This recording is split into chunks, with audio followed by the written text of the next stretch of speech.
Good morning to all. I am Kuldeep Jangad. आप लोगों के लिए फिजिक्स के क्लास 10th का चैप्टर इलेक्ट्रिसिटी से एक टॉपिक लेके आया हूँ आज. लास्ट जो लेक्चर था हमारा वो ओम्स लॉ से रिलेटेड था, जिसमें हमने काफ़ी सारी चीज़ों के बारे में स्टडी की ओम्स लॉ के रिगार्डिंग.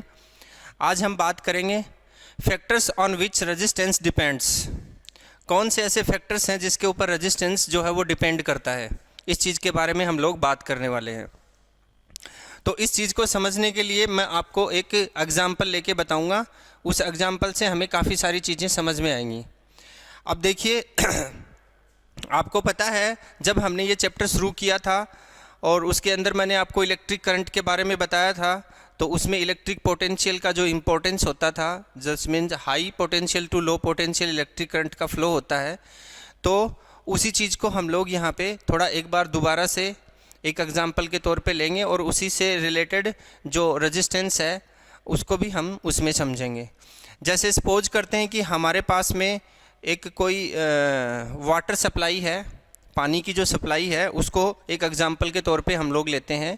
आप लोगों को पता है कि वाटर की जो सप्लाई होती है, पानी का जो फ्लो होता है, ठीक उसी प्रकार से चार्जेस का भी फ्लो होता है. तो इलेक्ट्रिसिटी का जो फ्लो है, इलेक्ट्रिसिटी जो है वो चार्ज के फ्लो को ही हम लोग बोलते हैं.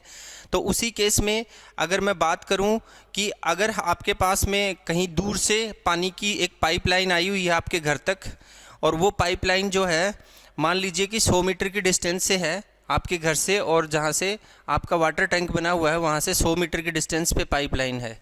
तो उस पाइपलाइन को अगर मैं 200 मीटर कर दूं, 300 मीटर कर दूं या 400 मीटर कर दूं या फिर 1 किलोमीटर लेंथ की पाइपलाइन बना दूं, तो क्या आपके घर पे जो 100 मीटर डिस्टेंस पे आने वाला जो वाटर का फ्लो है उसको चेक कीजिए, और फिर 1 किलोमीटर डिस्टेंस पे जाने वाले वाटर के फ्लो को भी आप चेक कीजिए. क्या दोनों फ्लो में कुछ डिफरेंस आएगा?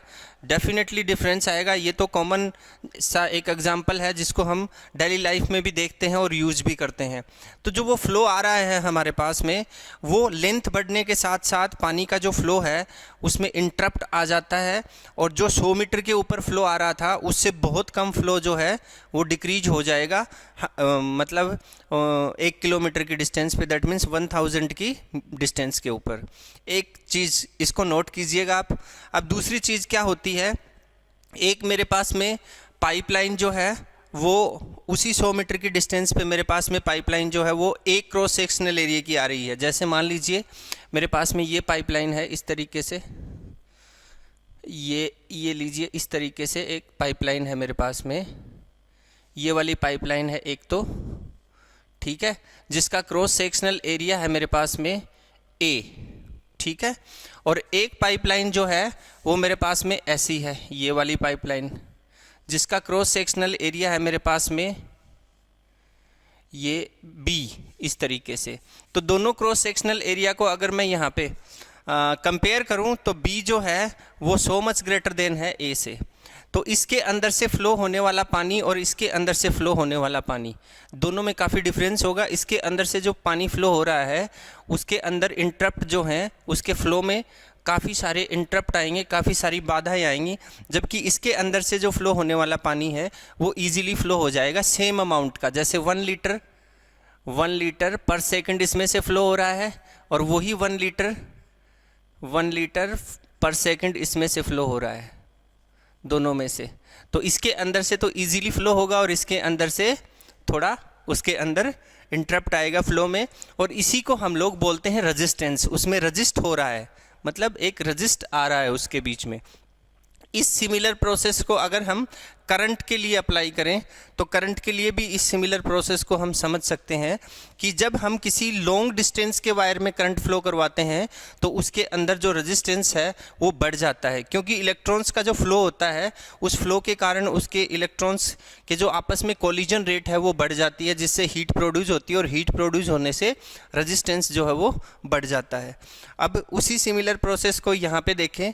अगर हम किसी मोटे वायर के अंदर से करंट को फ्लो करवाएं तो उस केस में उसका क्रॉस सेक्शनल एरिया ज़्यादा होता है, तो रेजिस्टेंस की वैल्यू जो है वो डिक्रीज हो जाती है. ये चीज़ हमें समझनी है. अब इसी कॉन्सेप्ट को आगे बढ़ाते हुए मैं आपको बताता हूँ कि कौन से फैक्टर्स हैं ऐसे जिस पे रेजिस्टेंस डिपेंड करता है. Factors on which resistance depends. Factors on which resistance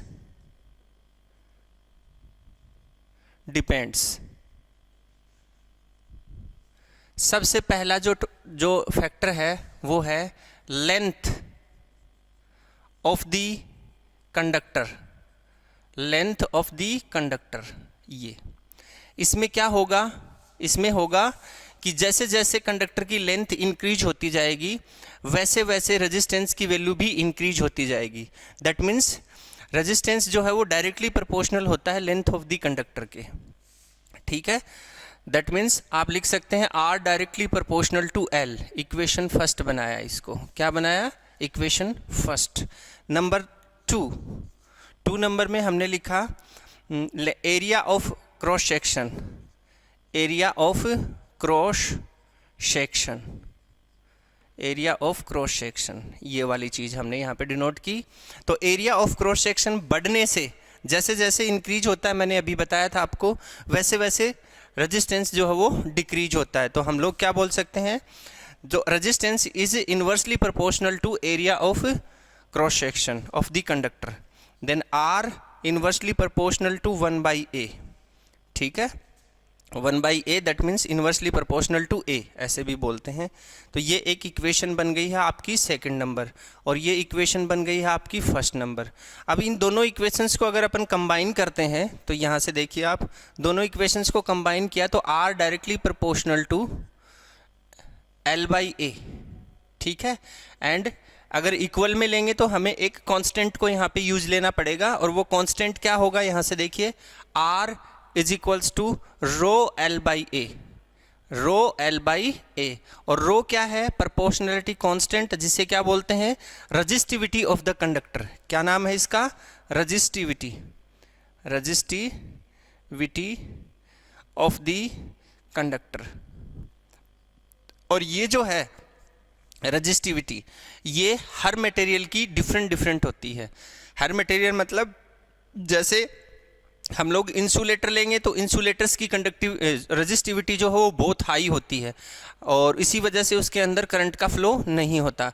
अगर हम कंडक्टर को लेंगे, दैट मीन्स मेटल्स को लेंगे, तो मेटल्स की रजिस्टिविटी जो है वो लो होती है, और हर मेटल की अलग अलग होती है, जिसकी वजह से उसके अंदर rate of flow of charge भी डिफरेंट टाइप का होगा। तो ये हमारे पास में इक्वेशन आई आपकी थर्ड नंबर। ठीक है, अब इसको और सोल्व करते हैं। तो रो की वैल्यू अगर मैं फाइंड करूं यहाँ पे, तो मेरे पास में क्या आ जाएगा, इस इक्वेशन को मैं ऐसे लिख देता हूँ, rho l/a is equals to r। अब आगे देखिए, इस a को इधर ले गए हम लोग, तो rho l is equals to r/a, और इसके बाद में रो इज इक्वल्स टू r/a/l। ध्यान से देखिएगा इसको। ठीक है, ये वाली इक्वेशन बनी आपकी, इसको हम बनाएंगे इक्वेशन नंबर 4।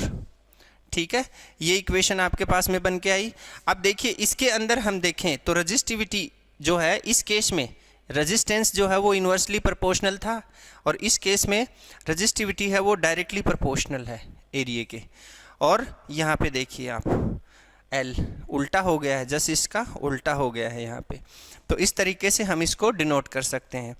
आप यहाँ पे समझ सकते हैं L क्या है, length of the conductor, A क्या है, cross sectional area of the conductor, rho क्या है, इसको बोलते हैं रो, ये वाला क्या है, रो।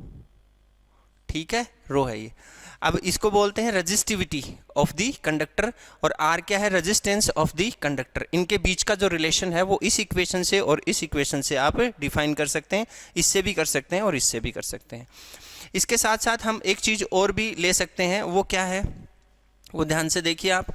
अगर मैं आपको बताऊं कि रजिस्टिविटी के बारे में, मैंने अभी आपको बताया कि रजिस्टिविटी जो है वो मटेरियल के नेचर पे डिपेंड करती है, और उसका नेचर कैसा है, वो मेटल है, तो मेटल में भी अलग अलग टाइप के मेटल होते हैं जिनकी रजिस्टिविटी अलग अलग होती है।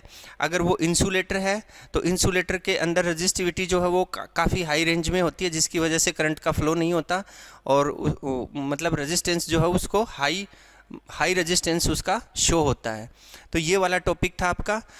अब जो नेक्स्ट टॉपिक आएगा आपका, उस नेक्स्ट टॉपिक में हम लोग बात करेंगे नेक्स्ट टॉपिक है आपका कॉम्बिनेशन ऑफ रजिस्टर्स, उसकी बात करेंगे और उसमें हम जो रेजिस्टेंस है उसके कॉम्बिनेशंस के बारे में पढ़ेंगे, जिसमें हम पैरेलल और सीरीज कॉम्बिनेशन होते हैं और मिक्स्ड कॉम्बिनेशन जो होते हैं उनके बारे में हम स्टडी करेंगे, उसका फॉर्मूला फाइंड आउट करेंगे और उनके कुछ सर्किट्स लेंगे और उन सर्किट्स से हम कुछ एग्जाम्पल्स लेके कुछ न्यूमेरिकल भी उसके ऊपर सोल्व करेंगे। तो आज के लिए आपके लिए इतना ही था। इसकी जो डेफिनीशंस हैं उनको आप नोट कर सकते हो। डेफिनीशंस और जो इसके स्टेटमेंट्स हैं उनको आप नोट कर सकते हो। अब 1 रो की डेफिनीशन भी हम इस फॉर्मूले से बना सकते हैं।